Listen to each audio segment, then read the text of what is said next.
Obrigado, Deus, por esse tempo contigo. Obrigado por esse tempo como comunidade. Nós te pedimos, Pai, para que a Tua palavra nos alcance, que Tu uses o Dudu, para que através dele, o Teu Santo Espírito também possa nos trazer sabedoria, nos trazer alento, nos trazer certeza de que a Tua palavra ainda é viva. Amém.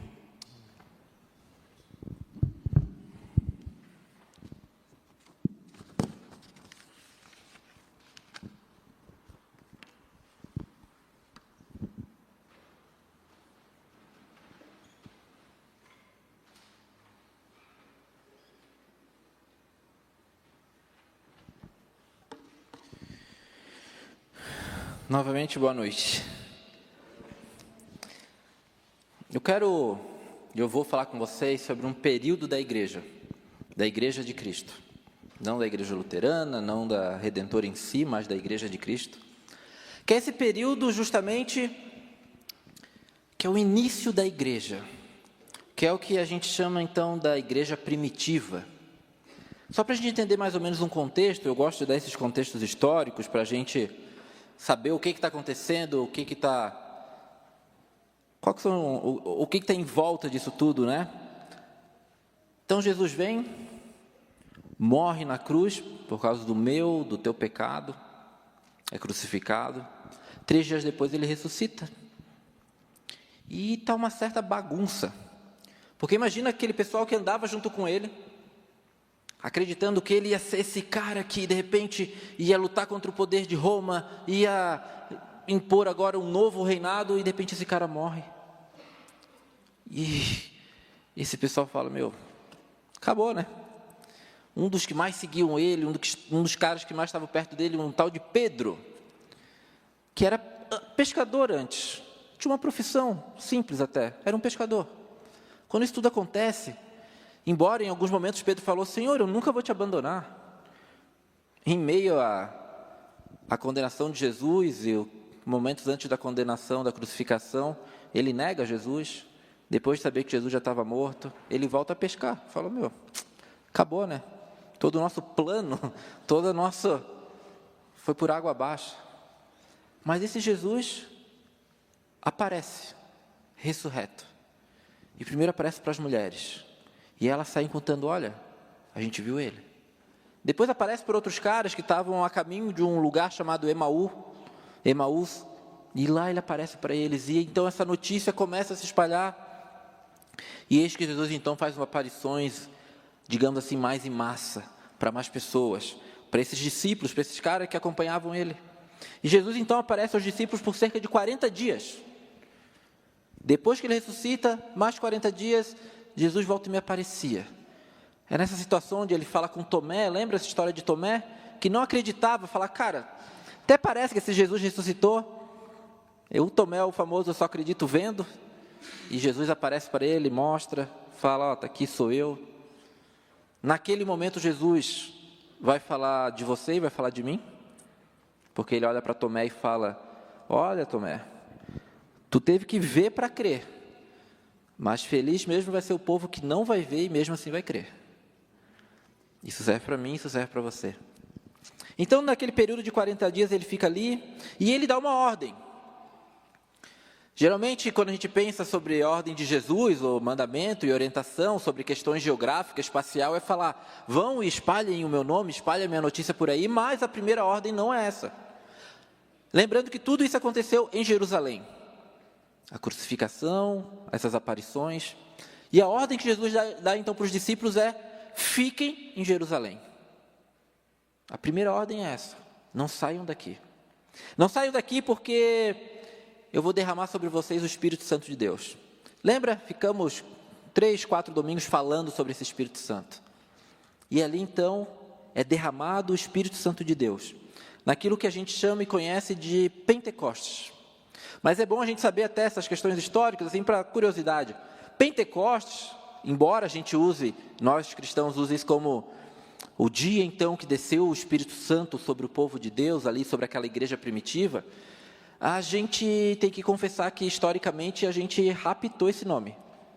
Porque Pentecostes era uma festa judaica.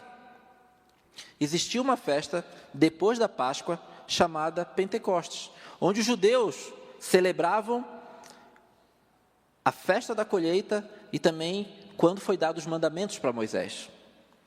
E essa reunião se chamava Pentecostes. E é justamente nessa reunião que Jesus, então, cumpre essa promessa e é derramado o Espírito Santo de Deus. Então, para os judeus, Pentecostes é essa data comemorativa, e para nós cristãos é quando a gente tem, então, esse fato que é a descida do Espírito Santo sobre o povo. E ali começa um movimento da igreja primitiva. Então, eis que Pedro um dia vai pregar e 3.000 pessoas se convertem. 3.000 pessoas. É gente, né?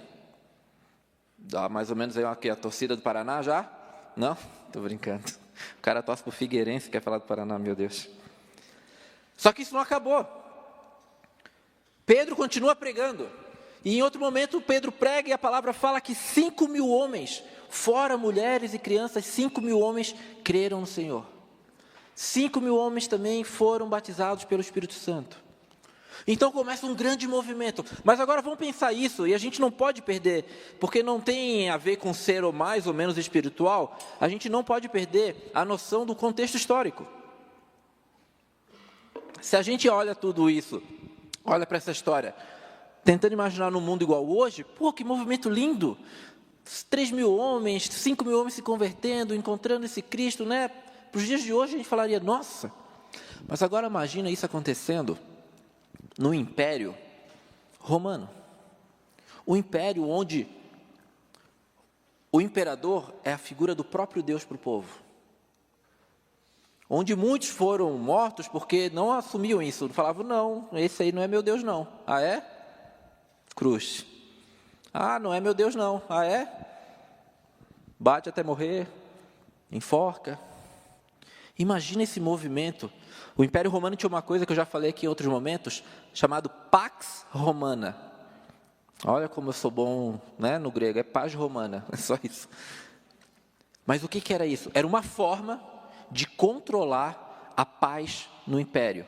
Como se controla a paz no Império? Até hoje a gente não controla da mesma forma. Como é que os Estados Unidos controlou a guerra? Com bomba, não foi? E falou, agora acabou, hein, galera? Ó, que eu tenho uns brinquedinhos aqui, que se continuar... E era igual. Para se estabelecer a paz no Império, era através do poder. Ou tu anda na linha, ou tu vai experimentar o poder do Império Romano. Assim se estabelecia a paz no Império. Mas, de repente, 3.000 homens, 5.000 homens começam a dizer que são seguidores de um tal de Jesus Cristo. E esses caras não confessam que o imperador, então, é a figura de Deus ali. Alguma coisa até... E aí, para piorar esse cenário, quem que está junto com o Império Romano? Os religiosos.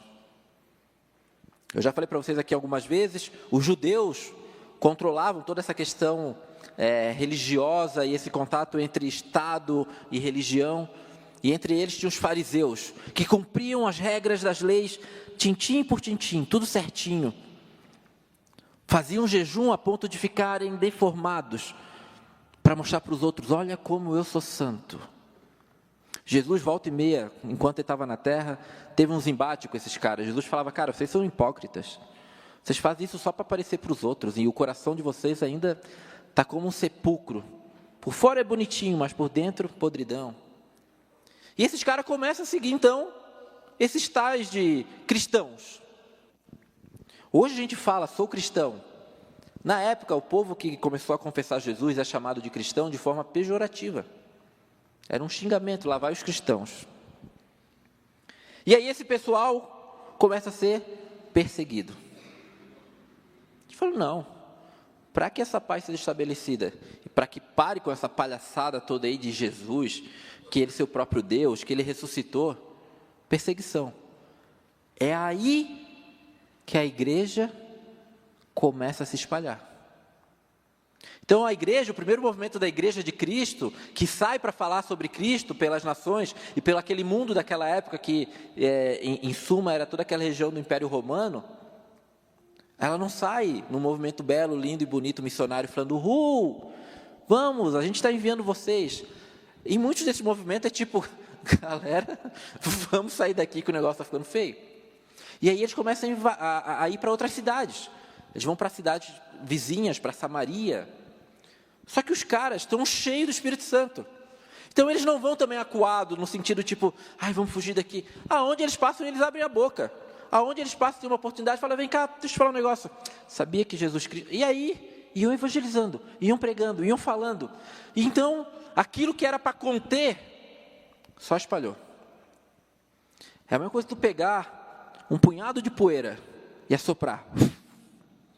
Aí tu vai falar, até que parece que sumiu a poeira, mas na verdade o que tu fez com a poeira? Tu disseminou ela. E é isso que acontece com a igreja. A igreja começa a se espalhar, Em vários cantos viela, era visto como um movimento totalmente periférico, um movimento totalmente contra o Estado, contra a religião da época. É uma galera que não era vista com bons olhos, mas eles vão crescendo.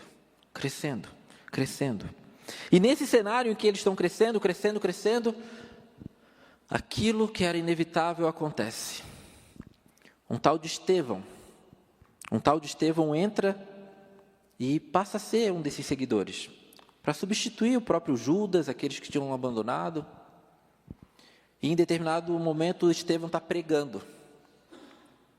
E quando Estevão está pregando, a pregação de Estevão era bem ousada. Estevão estava falando para aquele povo, quer saber o negócio? Vocês têm que ter uma consciência.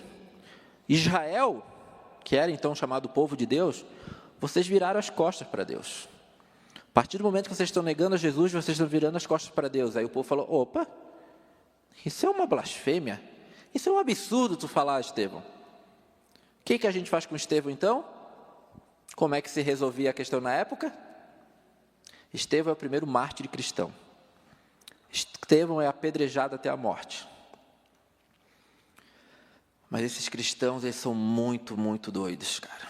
E eu não tenho outra palavra a não ser falar isso. Porque enquanto Estevão leva a pedrada, e eu fico imaginando que para matar uma pessoa pedrada, tem que ser a pedra, né? Enquanto ele está tomando pedrada, o que ele faz? Ele levanta a mão para o céu, louva ao Senhor. Ele fala, Senhor, me receba. Existem documentos que são fora da Bíblia, documentos históricos do Império Romano que falam algo mais ou menos assim, a gente não sabe o que fazer com esses cristãos. Eles estão se espalhando pelo Império. E quando a gente mata eles, parece que eles... Aí que eles ganham força. E enquanto eles morrem, eles louvam esse Deus e esse tal de Jesus. A gente não sabe o que fazer com eles. Não sei se vocês já viram The Chosen. Alguém já viu The Chosen, essa série? Se tu não viu The Chosen, tu já viu alguma novela da Record? De época? Não precisa ficar com vergonha, pode falar se já viu. Vamos falar, pô. Já viu aquelas roupas? E eles usavam capas. Vamos combinar que para tu jogar uma pedra bem dada, tu tem que estar usando uma boa capa, né? Tu tem que estar, tu tem que estar meio que livre, né? Para jogar uma pedra, se tá com uma capa, o negócio vai... Até nesse frio, né? Tanta roupa que a gente tem, você fala, joga uma pedra bem dada, você fala, peraí, deixa eu tirar o casaco aqui, para eu jogar essa pedra. Quando o pessoal vai apedrejar Estevão, acontece isso. O povo usando a sua capa, suas vestimentas, fala, está na hora de jogar pedra, tira a capa. Chega um cara que fala, peraí, povo, deixa que eu seguro a capa para vocês. Pode jogar pedra. Não preciso falar que esse cara era conivente com isso tudo, né? Quem faz isso? Quem faz isso é um cara chamado Saulo. Saulo faz isso. Porque Saulo era um fariseu. Saulo era um cara que foi educado em toda a cultura religiosa da época. Saulo era um cara que ele foi mentoreado, foi caminhado junto dele. Quem caminhou junto dele é um cara chamado Gamaliel, que era um doutor da lei na época, renomado. Então Saulo era aquele cara, era aquele exemplo. Saulo, quem sabe hoje seria aquela lá que fala, nossa, esse aqui seria o marido ideal para minha filha. Religioso, homem certo, correto. E Saulo, então, tinha que ajudar o povo a matar aquele cara que estava falando asneiras. falando tal coisas ali que não fazem sentido nenhum. E mais do que isso, o que esse Saulo faz?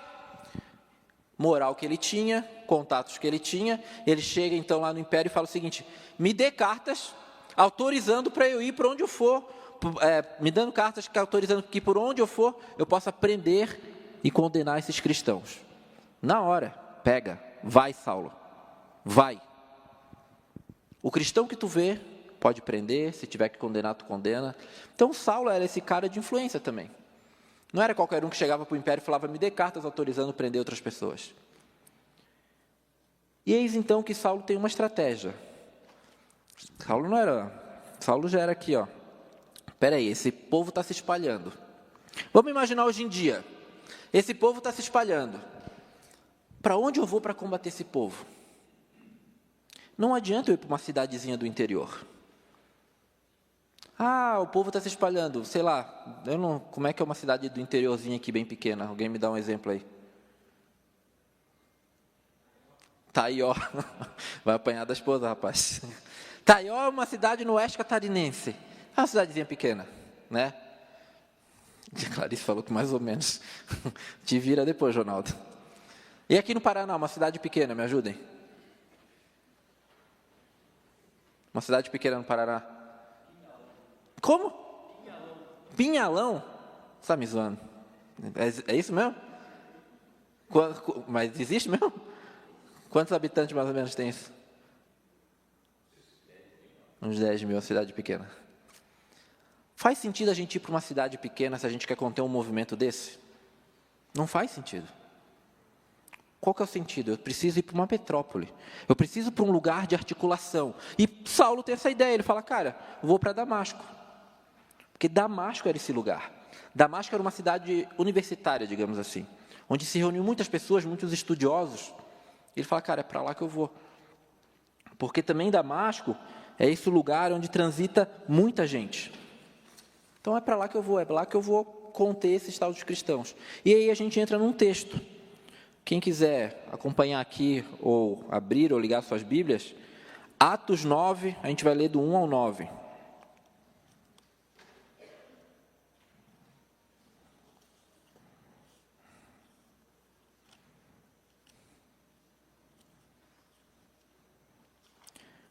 Atos 9, do 1 ao 9, já está ali, a gente vai ler numa tradução chamada NVT, Nova Versão Transformadora. E fala o seguinte: enquanto isso, Saulo, motivado pela ânsia de matar os discípulos do Senhor, procurou o sumo sacerdote, pediu cartas para as sinagogas em Damasco, solicitando que cooperassem com a prisão de todos os seguidores do caminho. Aqui são os cristãos.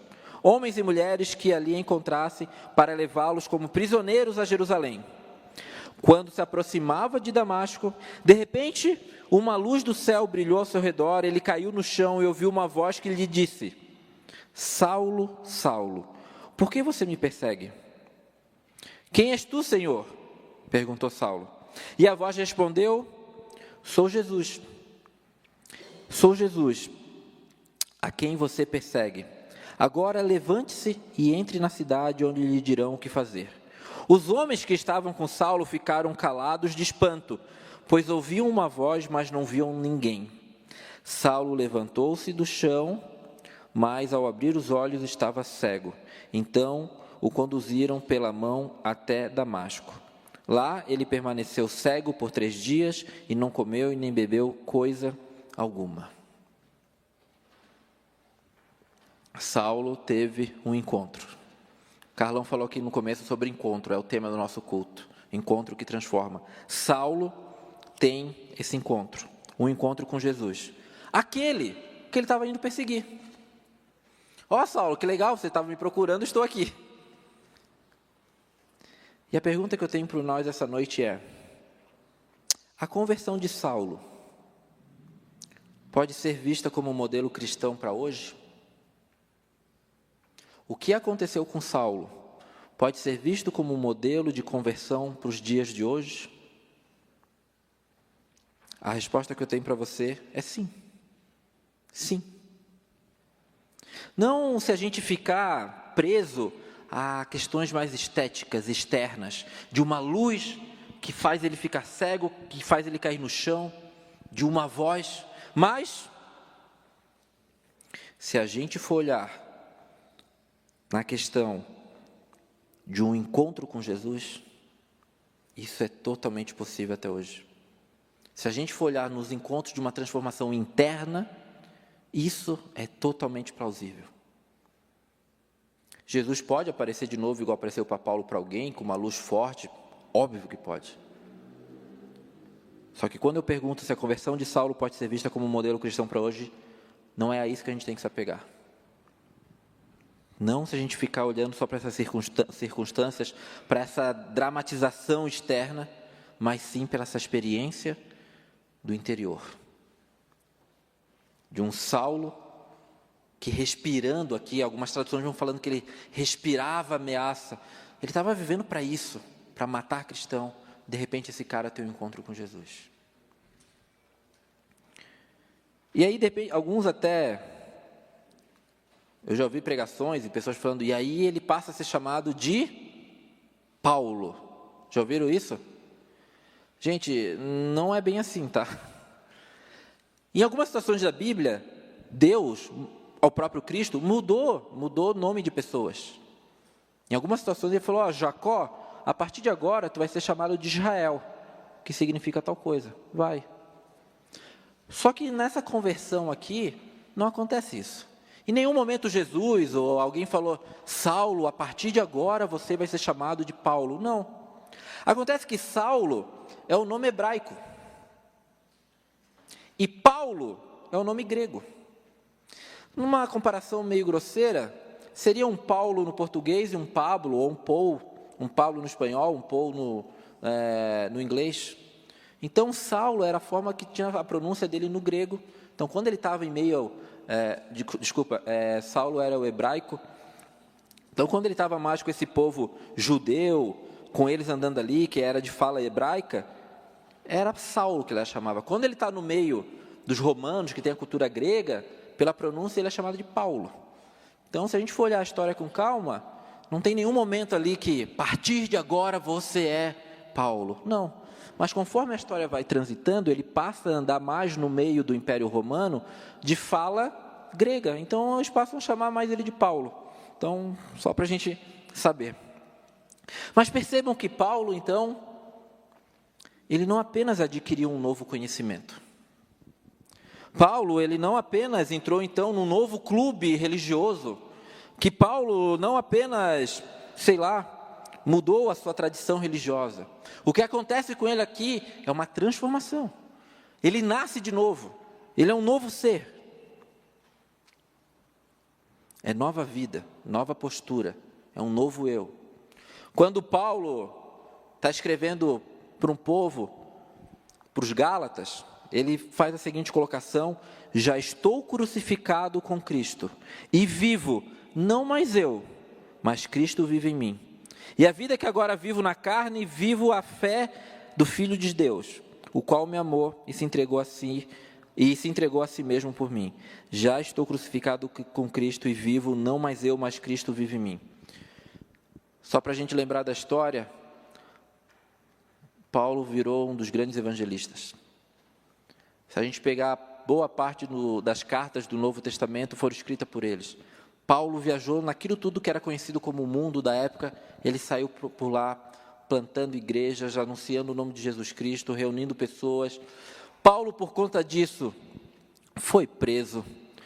Paulo estava num navio que afundou. Paulo, em algum momento, estava pregando numa cidade e ele foi espancado, a ponto de eles falarem, já morreu? Morreu, deixa lá fora dos muros da cidade. Mas ele ainda estava vivo. Então, imagina uma pessoa numa situação que tu achar que ela já está morta. Falar, cara, acho que já deu, né? Deixa abandonada aí porque os animais comiam, né? Fora da cidade.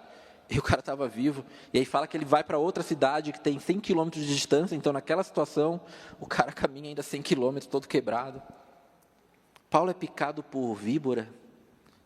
Então, Paulo passou um período, assim, de sofrimento. E Paulo tinha seus sofrimentos internos. Em determinado momento, ele vai falar, Deus, tira esse espinho da minha carne. Espinho é aquela coisa que cutuca, que incomoda. ele fala, tira isso aqui de mim. E Deus fala, Paulo, a minha graça te basta. Fica de boa. A minha graça te basta.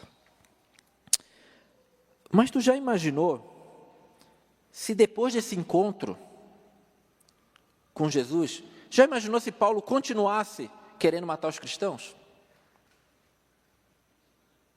O que Paulo ia ter ali, na verdade, teria sido, quem sabe, só mais uma experiência, então. Porque se Paulo se encontra com Jesus e mesmo assim volta, após esse encontro, quer continuar matando cristãos, ele não ia ter, não foi nenhum tipo de transformação. Foi uma experiência. Ele até ia falar, esse Jesus apareceu para mim com uma luz forte, mas bora, pega as lanças aí e vão matar os cristãos. É possível ter um encontro com Jesus e não ser transformado? É. A Bíblia relata a história de um jovem muito rico, que se encontra uma vez com Jesus. E ele fala, e aí Jesus, como é que eu faço para ser bom? Esse papo já entrou meio atravessado, porque daí Jesus olha para ele e fala, cara, só existe um que é bom, que é meu pai. Para começar, então, vamos devagar. Mas ele fala, obedeça os mandamentos. Aí esse jovem rico estufa o peito e fala, eu faço isso desde criancinha. Ô, cabra bom. Então faz o seguinte, eu sei que tu tem muitas posses, vende tudo, dá aos pobres e me segue. Aí a história fala que o jovem falou, não, aí para mim é demais, eu não consigo. Então é possível sim ter um encontro com Jesus, sem ter uma transformação.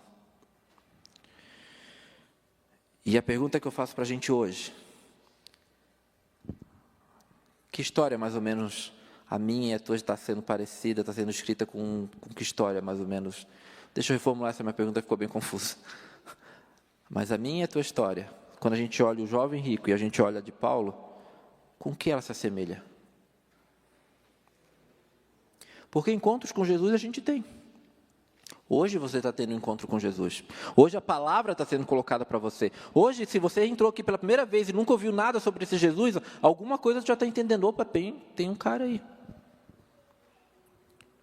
Mas eu sei que tem gente aqui que já ouviu sobre essas histórias desse Jesus há muitas vezes, em várias situações, em vários momentos. Mas e aí, a minha e a tua história? Para que caminho mais ou menos ela tem tomado? Eu acredito que aqui não tenha nenhum Paulo que respire e anseie vontade de matar cristãos. Não, né? Se não, ó, corre. Mas ter um encontro com Jesus e continuar sendo o centro da própria vida, ter um encontro com Jesus e continuar tratando o meu próximo de forma indevida, tendo um encontro com Jesus, mas continuar com uma vida em imoralidade sexual, ter um encontro com Jesus e, quem sabe, fazer do dinheiro, meu Deus, ter um encontro com Jesus e não ser transformado, é possível, infelizmente. Porque não é só um encontro, requer uma rendição. É isso que Paulo faz. Paulo se rende àquele pelo qual ele estava seguindo. E ele fala, e lembrando, né? Paulo era esse religioso, que sabia tudo da lei, que tinha todas as justificativas e as razões para fazer o que ele fazia. Mas ele, ao encontrar com Jesus, ele é convertido. E Paulo tem uma nova postura. A vida de Paulo mostra isso. Aquele cara que sai com anseio de matar cristão, agora anuncia. Tanto é que a palavra vai nos falar que quando ele chega no meio dos cristãos, alguns falou, opa, peraí, esse cara aí não é o cara que queria matar a gente. Aí é revelado para uns, não, fica tranquilo, que agora é dos nossos. Mas e para mim e para você? E para mim e para você?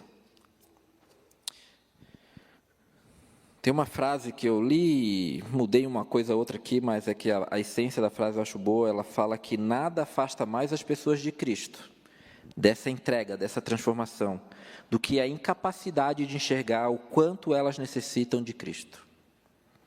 Nada afasta mais as pessoas de Cristo do que a incapacidade de enxergar o quanto elas necessitam de Cristo. Na primeira pessoa, ela impacta mais. Nada me afasta mais de Cristo do que a minha incapacidade de enxergar o quanto que eu necessito dele.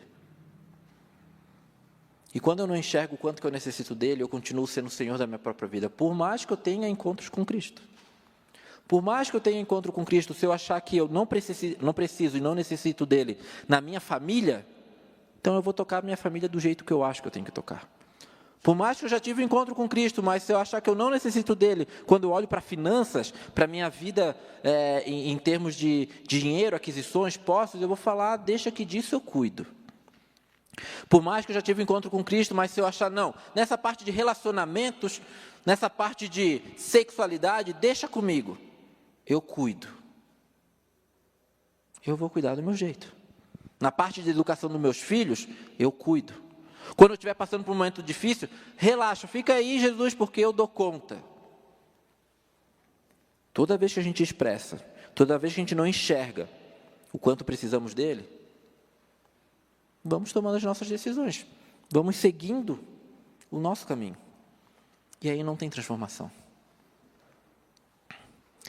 Em qual área da sua vida você pode falar, Jesus, aqui está tudo certo, você não precisa se preocupar, deixa comigo. Em qual área da tua vida tu pode fazer isso? Aqui, deixa que o Pai cuida. Em qual área?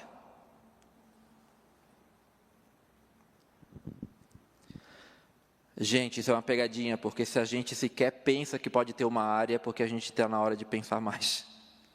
Não existe. Não existe. Se a gente anseia ainda em pensar, não, peraí, deixa eu ver em qual que realmente eu já estou tomando conta, aí é que está o problema. Aí é que está o perigo. Abraham Kuyper vai falar, não há um centímetro quadrado deste mundo do qual Cristo não possa dizer, é meu. Não há um centímetro quadrado deste mundo do qual Cristo não possa dizer, é meu. E toda vez que tu tem um encontro com Ele, é isso que Ele fala. Dudu, o teu ministério na Redentor, que tu é pastor, é meu. Dudu, o teu relacionamento com a Nayana, tua esposa, é meu. A tua filha é minha. As tuas amizades são minhas. Tudo é meu. Dudu, a tua masculinidade é minha. Os teus valores, a tua ética, a tua moral são minhas. E aí o Dudu está diante daquela bifurcação. Passo eu a continuar sendo o dono da minha vida, ou como Paulo, me rendo e falo, Senhor, é tudo teu. Para que caminho que eu vou? Vou confessar que o caminho da rendição não é tão fácil. Mas Ele já me mostrou N vezes que é o melhor caminho. Quando eu falo, Senhor, é tudo teu. Senhor, eu não dou conta. Senhor, desculpa porque eu tentei ser dono daquilo que Tu é o dono, Tu é o autor da vida. Então, gente, encontro com Jesus, no qual depois dele continua tendo fofoca, continua tendo imoralidades sexuais, continua tendo avareza, continua tendo um péssimo tratamento com o meu próximo, precisa ser revisto. Precisa ser revisto, porque um encontro com Jesus, uma vida em comunidade, não é um lugar só para tu ter aquisição de conhecimento religioso, mas sim transformação de vida, transformação de postura, de atitude, para que aonde os teus pés sejam, por onde os teus pés te colocarem lá, as pessoas possam saber, tem coisa diferente. Tem gente que perambula por diversos ambientes aqui.